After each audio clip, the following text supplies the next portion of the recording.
New York City, April 2010. I received a letter from his daughter the other day, Angela. I'd thought about Angela many times over the years, but this was only our third interaction. The first was when I had made her wedding dress back in 1971. The second was when she'd written to tell me that her father died. That was in 1977. And now she was writing to let me know that her mother had just passed away. I'm not sure how Angela expected me to receive this news. She might have guessed that it would throw me for a loop. That said, I don't suspect malice on her part.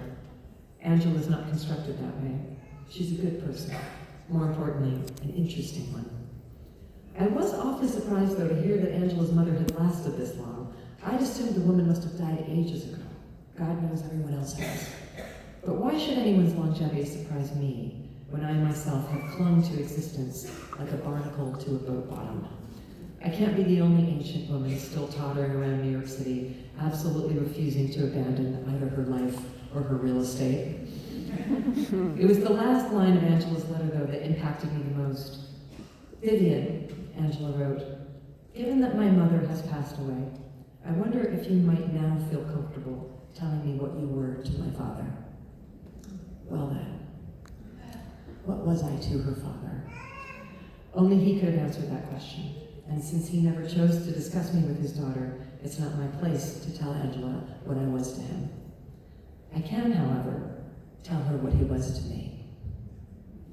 Chapter 1.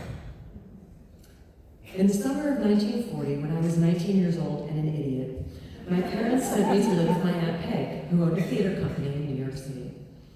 I had recently been excused from Vassar College on account of never having attended classes and thereby failing out of every single one of my freshman exams. I was not quite as dumb as my grades made me look, but apparently it really doesn't help if you don't study. Looking back on it now, I cannot fully recall what I had been doing with my time during those many, many hours that I ought to have spent in class, but knowing me, I suppose I was terribly preoccupied with my appearance.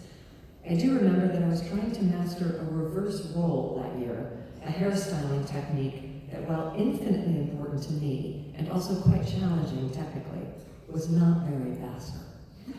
I had never found my place at Vassar, although there were places to be found there. All different types of girls and cliques existed at the school, but none of them stirred my curiosity, nor did I see myself reflected in any of them. There were political revolutionaries at Vassar that year, wearing their serious black trousers and discussing their opinions on international foment, but I wasn't interested in international foment.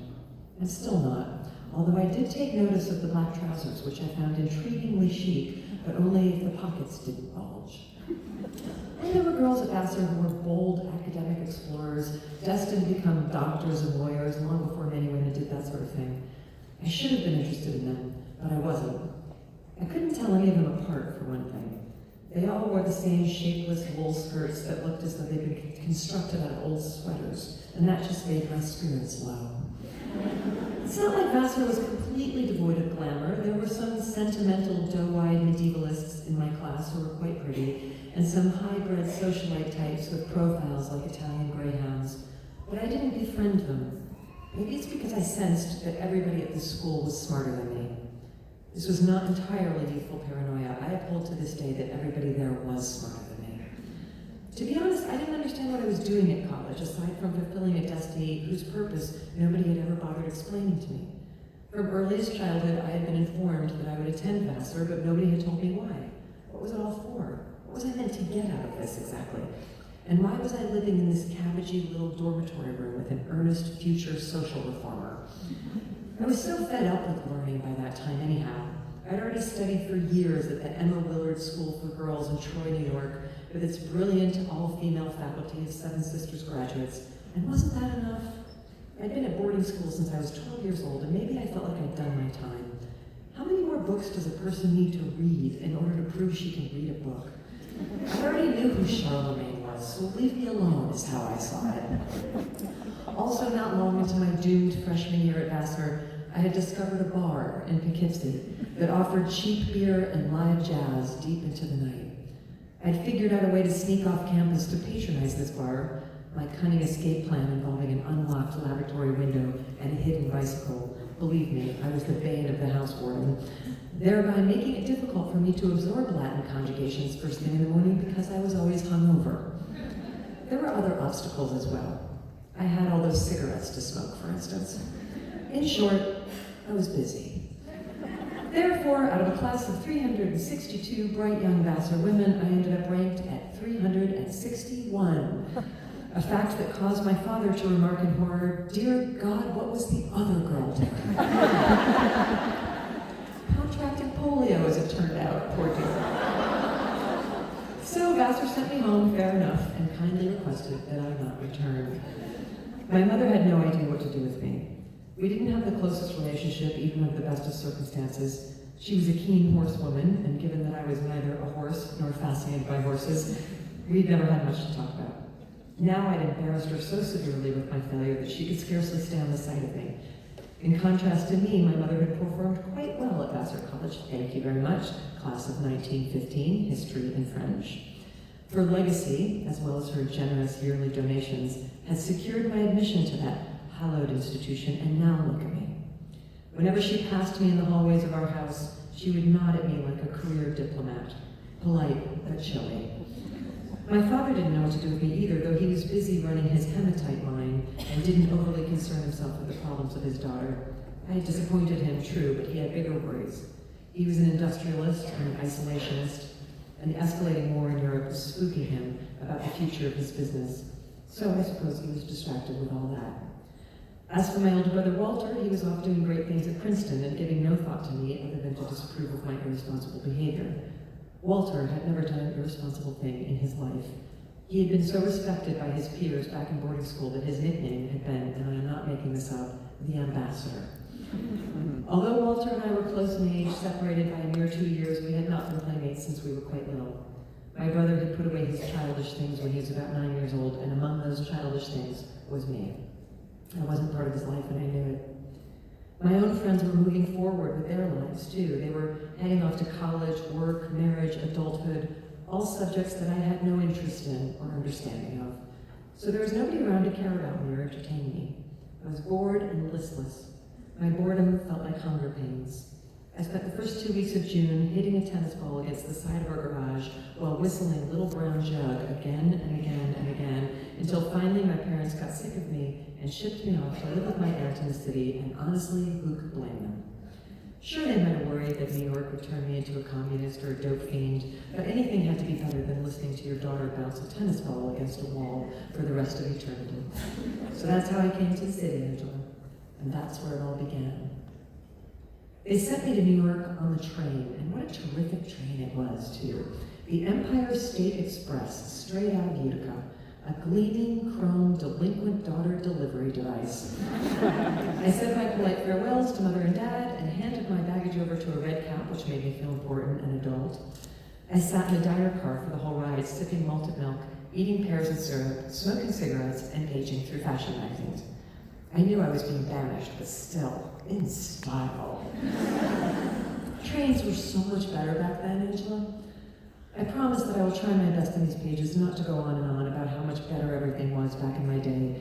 I always hated hearing old people yammering on like this when I was young. Nobody cares. Nobody cares about your golden age, you blathering goat.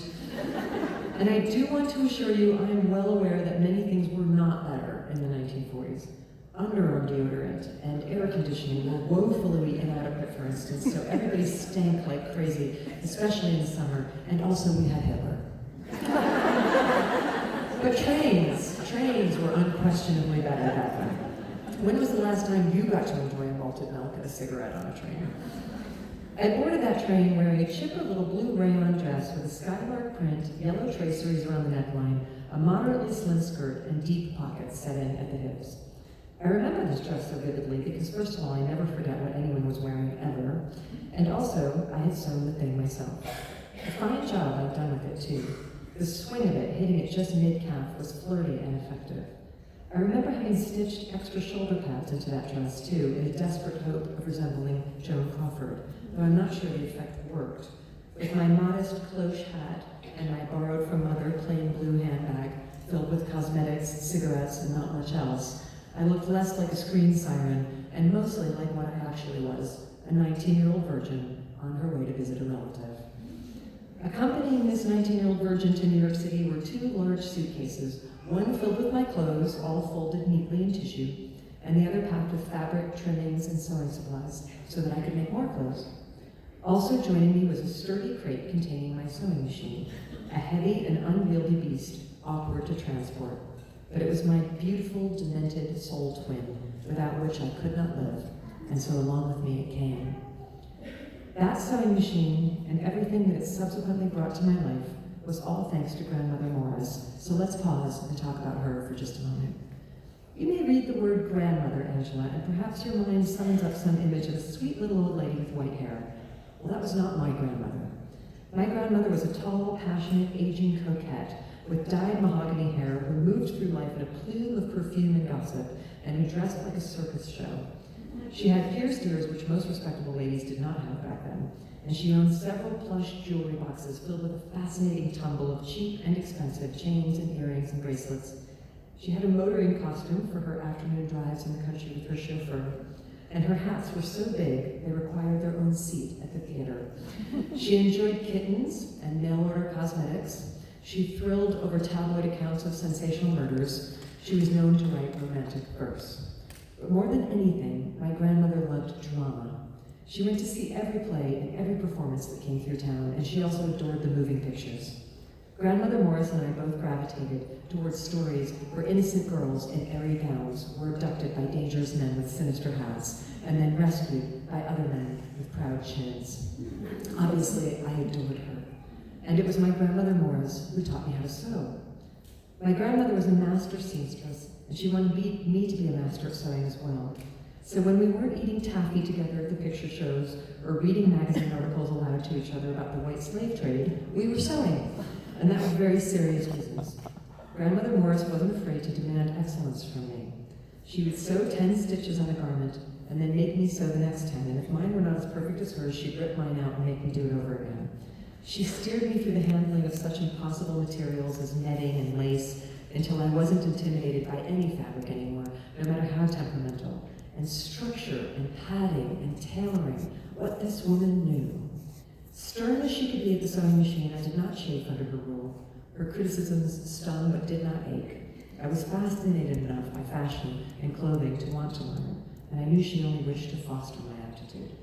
Her praise was rare, but it fed my fingers. I grew deft and talented. When I was 13, Grandmother Morris bought me the sewing machine that would eventually accompany me to New York City by train. It was a sleek, black Singer 201, and it was murderously powerful. You could sew leather with it. I could have upholstered a Bugatti like that. To this day, I've never been given a better gift. I took the Singer with me to boarding school, where it gave me enormous power within that community of privileged girls who all wanted to dress well but did not have the skills to do so. Once word got out around school that I could sew anything, and truly I could sew anything, the other girls at Emma Willard were always knocking at my door. I spent those years bent over that Singer like a machine gunner, and it was worth it. I became popular, which is the only thing that matters really at boarding school, or anywhere. I should say that the other reason my grandmother taught me to sew was because I had an oddly shaped body. From earliest childhood, I'd always been too tall, too lanky. Adolescence came and went, and I only got taller. For years, I grew no bosom to speak of, and I had a torso that went on for days. My arms and legs were saplings. Nothing purchased at a regular store was ever going to fit right, so it would always be better for me to make my own clothes. And Grandmother Morris, bless her soul, taught me how to dress myself in a way that flattered my height, instead of making me look like a circus stilt walker. If it sounds like I'm being self-deprecating about my appearance, I'm not. I'm just relaying the facts of my figure. I was long and tall, that's all there was to it.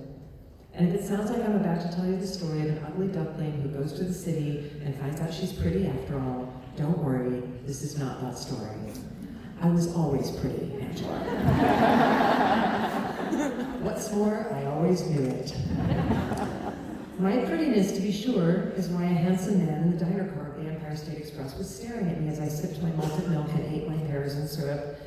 Finally, he came over and asked if he could light my cigarette for me. I agreed, and he sat down and commenced with flirting. I was thrilled by the attention but didn't know how to flirt back, so I responded to his advances by staring out the window and pretending to be deep in thought. I frowned slightly, hoping to look serious and dramatic, though I probably just looked nearsighted and confused. This scene would have been even more awkward than it sounds, except that eventually I got distracted by my own reflection in the train window, and that kept me busy for a very long while. Forgive me, Angela, but being captivated by your own appearance is part of what it means to be a young and pretty girl. It turns out that even this handsome stranger was not nearly as interesting to me as the shape of my own eyebrows. It's not only that I was interested in how well I had groomed them, though I was absolutely riveted by that subject, but it just so happened that I was trying that summer to learn how to raise one eyebrow at a time in the manner of Vivian Lee from Gone with the Wind. Practicing this effect took a great deal of focus, as I'm sure you can imagine, so you can see how the time just flew by as I lost track of myself in my own image. The next time I looked up, we had pulled into Grand Central Station already, and my new life was about to begin, and the handsome man was long gone. But not to worry, Angela. There would be plenty more handsome men to come. Thank you.